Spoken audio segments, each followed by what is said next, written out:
주님 말씀, 누가복음 17장 이제 강의할 텐데요. 우리 오늘 제목 따라해 봅니다. 제자의 길, 제자의 좁은 길, 제자의 좁은 길이라는 말씀을 가지고 말씀을 전하겠습니다. 누가복음 17장 1절에서 10절을 읽다 보면은 오늘 본문에 등장하는 말씀이 이게 실족한다.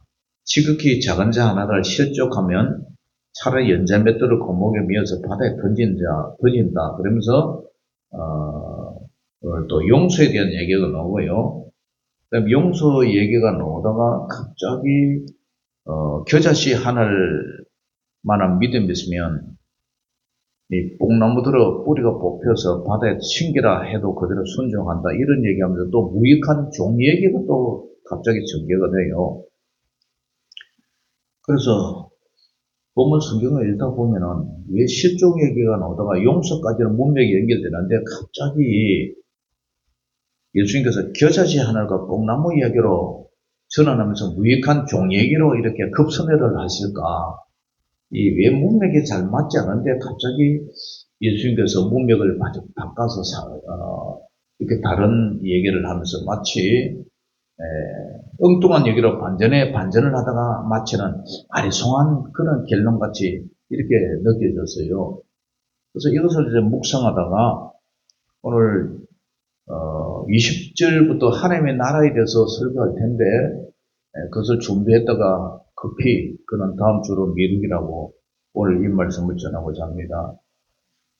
그래서 오늘 이 말씀에서 우리가 1절에서 4절에 보면은 우리 같이 한번 읽어봅니다. 시작. 예수께서 제자들에게 이르시되 실족하게 하는 것이 없을 수는 없으나 그렇게 하게 하는 자에게는 바로다. 그가 이 작은 자 중에 하나를 실족하게 할진대 차라리 연자 맷돌이 그 목에 매여 바다에 던져지는 것이 나으니라. 너희는 스스로 조심하라. 만일 내 형제가 죄를 범하거든 경고하고 회개하거든 용서하라. 만일 하루에 7번이라도 내게 죄를 짓고 7번 내게 돌아와 내가 회개하노라 하거든 너는 용서하라 하시더라. 아멘. 사랑하는 성도 여러분, 예수님께서 예루살렘으로 가시는 비장길 위에서 제자들에게 아주 무겁고 엄중한 주제를 오늘 꺼내십니다. 바로 교회라는 이 공동체를 파괴하는 이 실족에 관한 얘기입니다. 우리가 살다 보면 본의 아니게 남에게 상처를 주기도 하죠. 또 주님도 타락한 세상에서 그런 일이 없을 수는 없다고 말씀하세요. 그러니까 불가피하게 그것을 인정을 하십니다. 하지만 어쩔 수 없다고 핑계대지 말라는 거예요. 왜냐? 그렇게 어쩔 수 없는 일이지만 그렇게 남을 실족하게 하는 그 사람에게는 화가 있다. 이렇게 선언하세요. 여기서 이 실족한다. 이 원어를 보면은 짐승을 사냥할 때에 덫에 미끼를 이렇게 걸어두는 이 방아쇠 막대기예요. 우리가 어릴 때 눈이 오면은 참새들이 우리 집 마당에 많이 산에서 내려와요. 그러면은 소죽을 끓이잖아요. 소죽을 끓이는데 참새 고기를 한번 먹어보자. 참새를 좀 잡아보자 해서 우리 집이나 뭐 담는 그 소구리 있잖아요. 집 소구리. 그거가 이제 막대기를 이렇게 딱 씌워놓고 그 끝에다가 줄을 하나 연결하는 거예요. 그리고 또 그 밑에 모이를 이렇게 해놓으면은 참새가 온단 말이에요. 그래서 참새가 산에서 내려보면 막 그 모이 주워 묶고 있을 때, 이 노끈을 가지고 탁 당겨보면은, 집 소구리가 탁 덮이잖아요? 그럼 참새가 잡히는 거예요. 그래가지고 이제 하는데, 이게 뭐냐면 덫. 그러니까 우리가 무심코 던진 이 날카로운 말이나 배려 없는 이 행동이 누군가의 영혼을 파괴하는 치명적인 이 덫이 된다는 거예요. 걸림돌이 된다는 거예요. 그걸 우리는 뭐 상처라 그러죠. 상처. 남에게 상처를 줬다. 나 상처받았어요. 그러니까 우리 오초간의 말이 뭐 50년의 상처를 준다. 그런 말도 있잖아요. 특히 주님은 이 작은 자를 조심하라고 그래요. 작은 자. 2절에 보니까 그가 이 작은 자 중에 하나를 실족하게 할진대. 이 작은 자. 이 작은 자는 뭐 어린아이를 말하는 것도 할 수가 있지만, 그러나 교회 안에 믿음이 연약하고 상처받기 쉬운 이 새신자, 새가족들, 또는 사회적으로 소외받은 사람들, 이런 사람들을 작은 자라고 해요.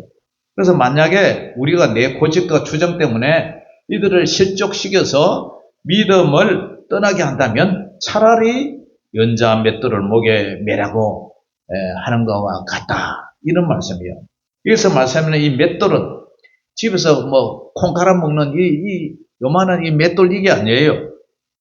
나귀가 끙끙대면서 돌려야 하는 큰 연자 맷돌을 말해요.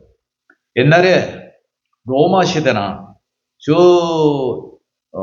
수리아 쪽, 그러니까 이스라엘 그 위쪽 지역, 그런 지역에서는요, 반역자나 이 중범죄자를 처형할 때는 이 무거운 돌을 목에 매달아가지고 깊은 바다에 집 던져버렸어요. 그러면 그 무게에서 이 죄수가 바다에 빠져가지고 올라오지도 못하고 그 사형시키는 그런 방법이었어요. 그러니까 한 영혼을 실족시키는 영적 살인죄가 육체적인 살인죄보다 아니 그보다 더 무서운 죄가 될 수 있다는 그런 경고예요. 그럼 우리는 어떻게 해야 됩니까? 무조건 덮어두고 참으라는 게 아니에요. 형제가 죄를 지으면 분명하고 따끔하게 경고해서 그가 죄를 깨닫게 해줘야 돼요. 그것이 사랑이에요. 그런데 만약 그 사람이 정말 미안해 내가 잘못했다고 회개한다면 하루에 7번이라도 용서를 해줘라. 그게 예수님 말씀이에요.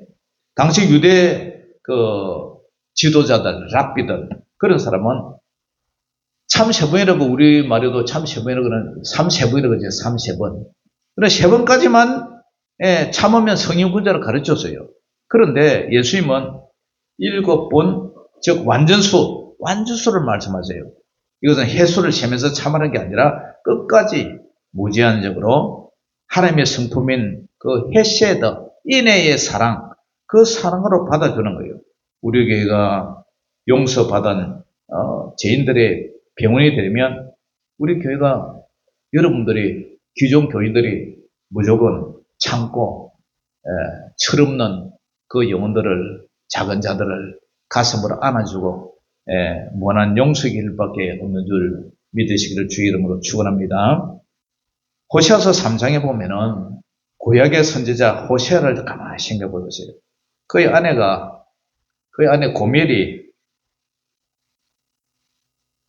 고멜은 남편을 버리고 다른 데로 나가지고 다른 남자와 바람을 피웠어요. 한 번이 아니에요. 반복적으로 바람을 피웠어요. 그래서 음행을 저지른 이 고멜을 통해서 하나님은 호세아에게 다시 가서 그 여자를 데리고 온나. 그리고 여전히 사랑하고 데리고 살아라 그래요. 이것이 뭐냐? 이것이 바로 죄인된 하나님의 백성들이 죄를 범했을지라도 끝까지 버리지 않고 우리를 사랑해 주시는 하나님의 그 인애의 사랑, 히브리어로 헤세드라고 그래요. 헤세드의 사랑, 인애의 사랑, 그것이에요. 그것이 7번 죄를 지었을 때라도 7번씩 7번씩 용서해 주시는 하나님 무한한 사랑으로 베풀어놓은 거예요. 그래서 마태복음 18장 6절에도 누구든지 나를 믿는 이 작은 자 중에 하나를 실족하게 하면 차라리 연자 맷돌이 그 목에 달려서 깊은 바다에 뻗어지는 것과 그보다 낫다 이런 얘기를 해요. 마태복음에서도. 사랑하는 성도 여러분, 혹시 나의 깐깐한 신앙 기준이나 직설적인 말투 때문에 혹시 믿음이 약한 자들에게 치명적인 걸림돌이나 덫이 되고 있는지 우리 한번 자신을 돌아봐야 되는 거예요. 뿐만 아니라 반복적으로 잘못하고 사과하는 사람을 볼 때 저 사람은 잘못을 해놨고 저것을 습관적으로 반복되지 않았구나. 저건 진심이 아니야. 또 저런애 이렇게 판단하는 게 보다 주님의 말씀을 의지해서 순종해서 의지적으로 한 번 더 용서하고 또 품어주는 그런 저와 여러분이 되어야 될 줄 믿습니다. 이번 주간에 또 우리가 앞으로 올 최신자나 소외된 자들을 찾아가서 따뜻한 말 한마디를 건네는 것, 이것이 바로 맷돌의 화를 피하는 가장 적극적인 그런 길인 줄 믿으시기를 주의 이름으로 축원합니다. 두 번째는 이 겨자씨의 믿음이에요. 자, 5절에서 6절 같이 한번 읽어봅니다. 시작. 사도들이 주께 여짜오되 우리에게 믿음을 더하소서 하니 주께서 이르시되 너희에게 겨자씨 하늘 만한 믿음이 있었더라면 이 뽕나무 들어 뿌리가 뽑혀 바다에 심겨려 하였을 것이요 그것이 너희에게 순종하였으리라. 아멘. 자, 여기에 하루에 7번이나 용서라는 말씀을 들은 제자들의 표정이 어땠을까요? 절망 그 자체였을 거예요. 아이고 주님, 우리 못해요. 우리 성질로는 불가능해요. 그 제자들 중에 뭐 우리의 아들도 있고 막 성질이 불같은 그런 우리의 아들, 천둥의 아들, 그런 아들도 있는데, 그래서 사도들이 소리쳐요. 주여 우리에게 뭐 해달라고요? 5절 사도들이 주께 여짜오되 우리에게 믿음을 더하소서. 이 말을 보면은 원에 보면 믿음을 우리에게 왕창 보태주셔서 양을 구해요.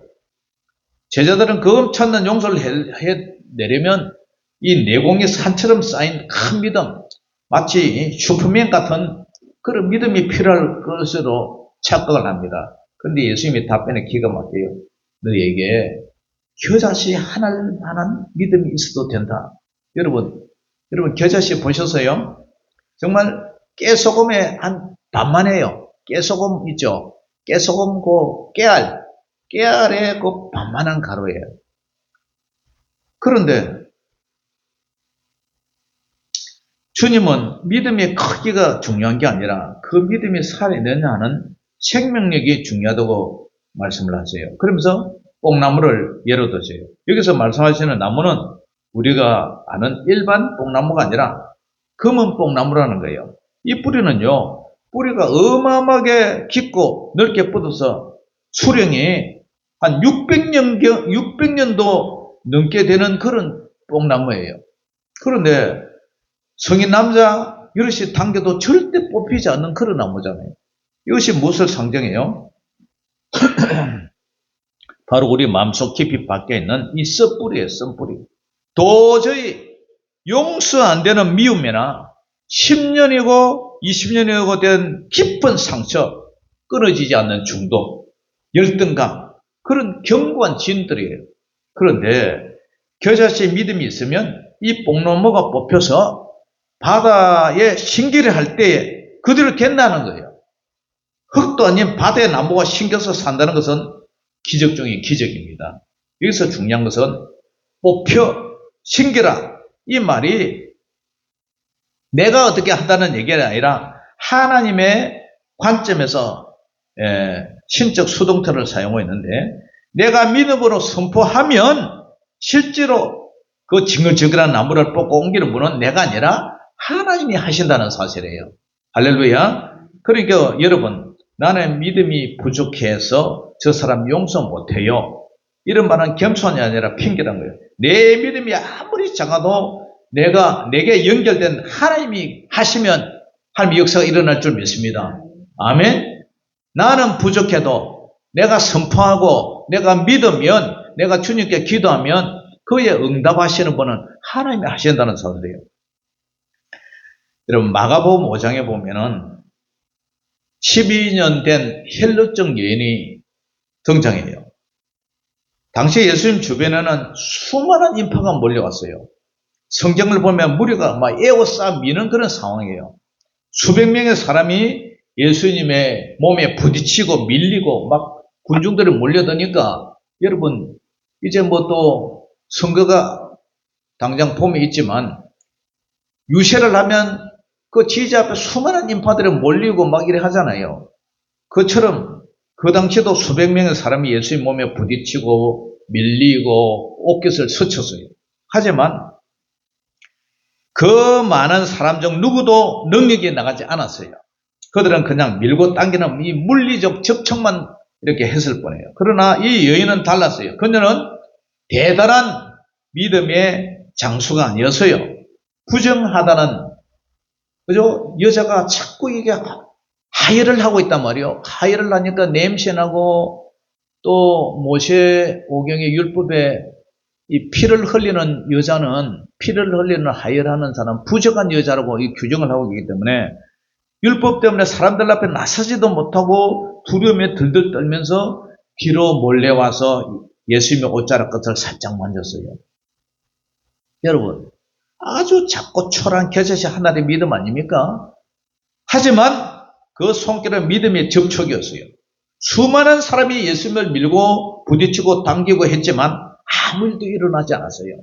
그러나 두려움에 떨면서 믿음으로 몰래 옷자락을 만진 그 여인에게는 즉시 예수님의 능력이 나서 병이 고쳐진 줄 믿습니다. 할렐루야. 그러니까 믿음은 크기가 아니에요. 믿음은 겨자씨만한 그 믿음이 있을 때에 산이, 뽕나무가 뽑혀서 산에서 뽑혀서 바다에, 땅도 아닌 바다에 심기어서 그런 역사가 일어난 것처럼 주님과 연결된 그 겨자씨에 하나 믿음이 있다면 산을 옮기고 하는 그런 거대한 역사는 주님이 하신 줄 믿습니다. 아멘. 그래서 마태복음 17장 20절에도 이르시되 너희 믿음이 작은 까닭이니라. 진실로 너에게 이르노니 만일 너에게 믿음이 겨자씨 하늘만큼만 있어도 이 산을 명하여 여기서 저기로 옮겨지라 하면 옮겨질 것이요 또 너희가 못할 것이 없음이니라. 할렐루야. 그렇기 때문에 내 힘으로는 도저히 뽑히지 않는 이 마음속에 검은 뽕나무, 오래된 미움이나 중독이나 상처나 원망, 그게 뭐예요? 그것을 종이에 적어보고 믿음으로 뽑히기를 주의 이름으로 선포합니다. 아멘. 나는 믿음이 없어서 못해. 그렇게 자책하지 말고 오늘 당장 내가 할 수 있는 아주 작은 순종, 겨자씨 하나를 실천하는 저와 여러분들 되시기를 주의 이름으로 축원합니다. 군중 속에 묻혀서 예수님을 밀치기만 하는 신앙생활을 하고 있는지 아니면은 오늘 예배 시간에 혈혈적 여인처럼 가차란 믿음으로 주님을 터치하는 그런 성도가 되는지 우리 자신을 한번 돌아보시기를 주의 이름으로 축원합니다. 세 번째는 제자의 진짜 정체성이 뭐냐면 무익한 종이라는 거예요. 이 무익한 종이 보이는 겸손이에요. 자, 7절에서 10절 우리 마지막 절 한번 읽어보는데요. 시작. 너희 중 누구에게 밭을 갈거나 양을 치거나 하는 종이 있어 밭에서 돌아오면 그들어 곧 와 앉아서 먹으라 말할 자가 있느냐. 도리어 그들어 내 먹을 것을 준비하고 띠를 띠고 내가 먹고 마시는 동안에 수종 들고 너는 그 후에 먹고 마시라 하지 않겠느냐. 명한 대로 하였다고 종에게 감사하겠느냐. 이와 같이 너희도 명령받은 것을 다 행한 후에 이르기를 우리는 무익한 종이라 우리가 그하여야 할 일을 한 것뿐이라 할지니라. 아멘. 마지막으로 예수님은 아주 냉정하고도 현실적인 1세기 당시에 종 얘기를 해요. 노예 이야기. 그러니까 만약 여러분이 겨자씨 믿음으로 뽕나무를 뽑는 기적도 행하고 원수를 7번이나 용서했다고 칩시다. 그러면 우리 마음속에 어떤 생각이 들까요? 야, 나 좀 대단한데? 하나님, 저 이 정도 되면은 상 좀 줘야 되는 것 아니에요? 우쭐해져요. 그리고 사람들에게 나 좀 알아봐줘. 나 좀 봐. 나 이런 사람이야. 이런 영적 교만에 싹 터지지 않겠어요? 그래서 주님은 종의 정체성을 강조하세요. 당시 농경사회의 종은 육체체가 아니라 말하는 도구처럼 취급을 받았어요. 그냥 물건이에요, 물건. 사람을 안 보죠. 그냥 물건이에요. 돈 주고 사고 팔기도 하고 죽으면 그냥 버리고. 그냥 짐승하고 똑같이 취급해서요. 종이 하루 종일 땡볕에서 밥 깔고 땀 뿔뿔 흘리면서 들었다고 해서 주인이 아이고 우리 종님 오늘 고생했어요. 얼른 씻고 식사합시다. 그렇게 위로해줄 주인이 어디 있느냐? 천만에 그런 법은 전혀 없다는 거예요. 종은 씻지도 못하고 다시 앞치마를 두르고 띠를 띠고 주인이 식사를 다 마칠 때까지 옆에서 서빙을 해요. 김치 더 가져와. 저 물 갖다 줘. 다 미리 해가지고 기다리고 있는 거예요. 쟁반 들고 기다리고 있는 거예요. 이 종이 서빙하는 거예요. 이것이 종의 운명이에요. 주님은 묻습니다. 주인이 그 종에게 감사하겠느냐? 원어에 보면은 주인이 종에게 고마움의 이 빚진 마음, 이 은혜를 지겠느냐? 그런 뜻이에요. 아니에요. 종은 그저 당연한 일을 했을 뿐이에요. 예수님은 우리에게 이 냉혹한 종의 자세를 요구하세요.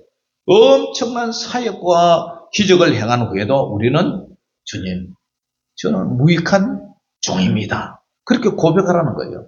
여기서 무익하다 이 단어는 쓸모없다는 것이 아니에요. 주인에게 이 이익을 남겨서 주님, 나 이렇게 했으니까 보너스를 좀 달라. 이렇게 청구할 자격이 전혀 없다는 거예요. 칭찬받을 일이 아니라 종으로서 마땅히 해야 될 일을 했을 뿐이다. 이 고백이 우리를 살리는 거예요. 이 겸손이 없다면 우리는 성공하고 나서 곧 넘어져요. 내가 이렇게 했는데 나의 공로의식을 내세워요. 그러나 칭찬과 보상을 기대하지 않는 것, 이것이 제자도의 완성입니다. 할렐루야. 그런데 이런 일이 결코 쉽지 않다는 거예요. 좁은 길이라는 거예요. 요한복음 3장에 세례요한을 보세요. 그는 당시에 이스라엘의 최고의 슈퍼스타였어요. 수많은 사람이 요단강에서 그를 따라옵니다. 그래서 세례를 받습니다. 그런데 진짜 주인공 예수님이 등장하자 이 세례요한은 주저없이 뒤로 물러납니다. 뭐라 해요? 그는 흥하여 하겠고 나는 샤야 하리라. 자신은 신랑의 들러리로 주님의 신발끈 풀기도 감당하지 못할 무익한 종으로 철저히 자신을 낮춘 그런 겸손함을 보여주고 있습니다. 그래서 고린도전서 9장 16절에도 내가 복음을 전할지라도 자랑할 것이 없으면 내가 부득불 할 일입니다. 만일 복음을 전하지 않으면 내게 화가 있을 것이로다. 할렐루야. 사랑하는 성도 여러분, 우리가 교회 봉사나 선행을 열심히 한 뒤에 목사님, 왜 저를 좀 알아주지 못해요? 목사님, 내 이름 뺐네? 그렇게 섭섭해할 필요가 없어요. 예? 나는 종이냐 주인이냐? 그렇다면 우리는 그냥 무익한 종입니다. 그렇게 내세워야 되는 거예요. 가정이나 직장에서 내가 희생하고 섬긴 일에 대해서 보상을 기대하는 마음을 내려놓고 그를 보면서 그걸 앞에 갖다 놓고 나는 무익한 종입니다. 마땅히 할 일을 했을 뿐입니다. 그런 고백을 한번 해봐야 돼요. 오늘 하루 가장 낮은 자리에서 누군가를 섬기고 절대로 책임내지 않는 그런 비밀 선행을 하나씩 실천하는 저와 여러분들 되시기를 주 이름으로 축원합니다. 사랑하는 성도 여러분, 오늘 주신 말씀을 정리해 볼까요? 예수님은 우리를 제자의 길, 그 좁은 문으로 초청을 하세요. 그 길은 형제를 끝까지 책임지고 용서해야 하는 무한 책임의 길이에요. 내 안에 깊은 쓴뿌리를 겨자씨 믿음으로 뽑아내는 기적의 길이에요. 그리고 모든 헌신을 바치고도 나는 무익한 종이라 고백하며 사라지는 그런 겸손한 길이 제자의 길입니다. 솔직히 말하면 우리 힘으로는 불가능해요. 우리 본성을 거스르는 이 고통스러운 게 죄 때문이죠. 하지만 기억하세요. 예수님께서는 이미 이 길을 걸어가셨어요. 주님은 우리를 7번 아니라 영원히 용서하셨고 죽음이라는 거대한 검은 뽕나무를 부활의 능력으로 뽑아내셨고 하나님의 본체시나 종의 형체를 입고 죽기까지 복종하신 줄 믿습니다. 그러니 우리도 주님을 의지해서 이렇게 고백을 해야 돼요. 주님, 내 사랑으로는 용서 못하지만 주님의 사랑으로는 용서하겠습니다. 내 힘으로는 안 되지만 주님을 믿는 그 믿음으로 썸뿌리를 뽑겠습니다. 그리고 모든 영광은 오직 주인 되신 주님만 받아 주시옵소서. 이 거룩한 무익한 종의 고백이 있는 곳에 세상이 감당치 못할 하나님의 나라의 역사가 일어날 줄 믿습니다. 할렐루야. 기도하겠습니다.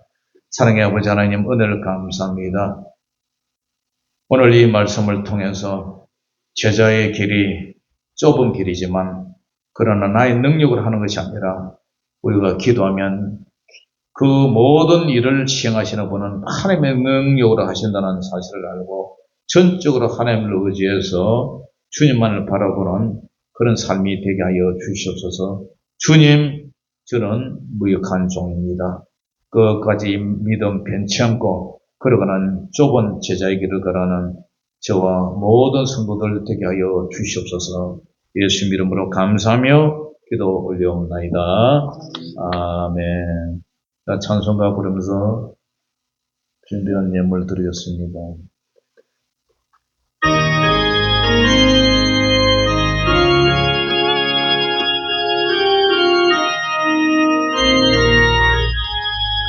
내 영혼이 은총이고 중한 죄짐 벗고 보니 슬픔 많은 이 세상도 천국으로 와도다. 할렐루야 찬양하세. 내 모든 죄 삭하고 주 예수와 동행하니 어디나 하늘나라. 주의 얼굴 뵙기 전에 멀리매던 하늘나라 내 맘속에 이뤄지니 날로 가깝구나. 할렐루야 찬양하세. 내 모든 죄 사함받고 주 예수와 동행하니 어디나 하늘나라. 높은 산이 거친 거리 초막이나 궁궐이나 내 주 예수 모신 곳이 어디나 하늘나라. 할렐루야 찬양하세. 내 모든 죄 사함받고 주 예수와